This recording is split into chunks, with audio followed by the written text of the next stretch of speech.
Nitong Miyerkules, binigyan ng pagkilala ng Philippine Coast Guard ang isa sa kanilang mga tauhan na nasawi sa pagsabog sa Hulo, si Seaman Second Class JP Galicia. Masakit talaga sa akin ang nangyari sa kanya. Kung alam ko lang na ganun ang nangyari, hindi sana. Baka na advisean ko pa yun na mag-ingat doon. Mahirap talaga, ma'am, pero ganun talaga. Kailangan nating tanggapin din. Nauwi na rin sa kanilang bahay sa Caloocan ang mga labi ni Leo Herbolario. Sinong makakita kung pamilya mo, makita mong kulang ang katawan niya, di ba parang sobrang hirap tanggapin. Bago ang magkasunod na pagsabog sa Our Lady of Mount Carmel Cathedral sa Hulo, Sulu, may mga nangyaring pagsabog sa parehong lugar sa nakaraan.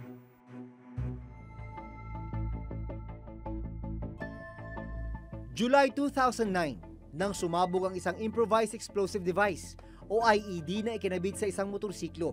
Ilang metro lamang ang layo sa Mount Carmel Cathedral. 2 ang namatay, habang 30 ang sugatan sa nasabing pagsabog.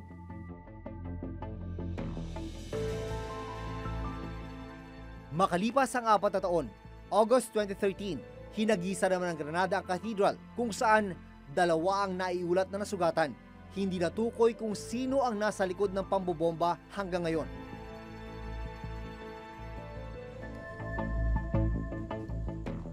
June 14, 2016, nasa Hulo ako noon para i-cover ang kidnapping ng Abu Sayyaf. Isang supot ang itinapon sa harap ng simbahan. Maingat na binuksan ng mga EOD expert ang supot dahil baka may nakasilid na bomba. Pero nang mabuksan, pugot na ulo pala ang laman. Yun ang ulo pala ng Canadian hostage na si Robert Hall na dinukot sa Samal Island noong September 2015. Base sa datos natin, hindi bababa sa 7 beses na ito ay pinagtangkaan na gawa ng karahasan. Ito ay talagang soft target. Kasi place of convergence ito simbahan. Sa ngayon, maliban sa tinitingnang anggulo na may kinalaman ng Abu Sayyaf Group sa nangyaring pambobomba, tingin ni GMA Resident Analyst Professor Richard Heydarian, posibleng may kaugnayan ang panggugulo sa katatapos lamang na botohan ng Bangsamoro Organic Law o BOL sa Mindanao.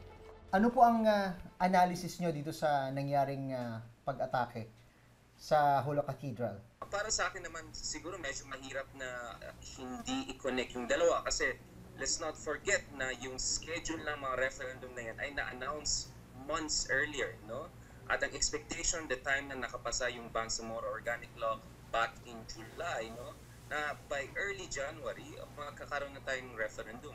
Hulo is in the Sulu province, which is the only province na nag-reject ng Bangsamoro referendum so far. Remember, ang nanalo doon sa Sulu is yung no by about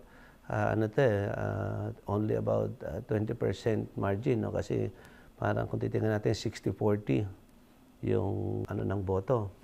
And so, isang tanong kung sabi kong related doon, ano yun? Is it in protest doon sa resulta? No? Kung sasabihin, ibig sabihin, maaring ang may kagagawan ay those who want yes. Maaring yung no, to further create yung wedge, no, ng ito na para maaring sabi, ibibintang sa kabilang panig ang pambomba. Both sides may possibilities. Sinisilip din ang posibilidad na maaring may kinalaman ng grupong ISIS sa pagpapasabog sa Hulo.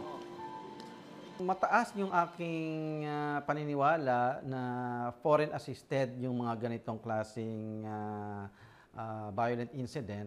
At kung foreign assisted yan, there's no doubt na ISIS ang involvement dyan. Knowing na may mga foreign terrorist fighters working on behalf of the ISIS na nag-ooperate sa Sulu province. At sa tingin ko, sa timing, sa pagpili ng target, at sa pagpili ng improvised explosive device, hindi makakayanan niya ng local terrorist group. Sa ating investigasyon na lahat ng mga claims kinukonsider naman. Pero hindi natin sineseryoso dahil nalalaman natin na ang ISIS ay may history na ng pag-amin ng kung ano-anong mga insidente para lang magkaroon sila ng propaganda. Pag-amin ng Armed Forces of the Philippines o AFP, bago pa ang nangyaring pagsabog, nakatanggap na sila ng intelligence report ng planong panggugulo sa Hulo-Sulu noong nakarang taon. The threat has been given to, yung information has been given to the troops and of course to the constituents. That's why nag-impose ng security measures doon. Pero paanong nangyaring nakalusot pa rin sa mga otoridad ang pagsabog sa Hulo? Hindi natin masasabi na nagkaroon ng failure of intelligence dahil lahat ng impormasyon ay well-documented, well-processed. Kaya nga lamang kapag ang talagang tao na may intensyon, no, na may masamang balakin, ay gagawa ng paraan na mahanapan niya ng paraan ng mga weak points. Ayon sa AFP at PNP, malinaw ang mensaheng gustong iparating sa pamahalaan nang may gawa ng madugong pagsabog. Yung bakit yung cathedral, yung to create that impression that this is a religious war when in fact it is not. Because itong mga terrorism ang talagang tema nitong mga grupo na ito. No, to be able to be hoping that they be recognized, no, for funding ng IS. Nagdeklara na ng all-out war ang gobyerno laban sa Abu Sayyaf. Naka-heightened alert na rin sa ngayon ang mga otoridad sa iba't ibang bahagi ng bansa. Naglabas na rin ng travel advisory ang iba't ibang bansa kaugnay ng naganap na karahasan sa Hulo-Sulu. Kinondena na rin ng ilang mga grupo kabilang ang Santo Papa ang naganap na karahasan.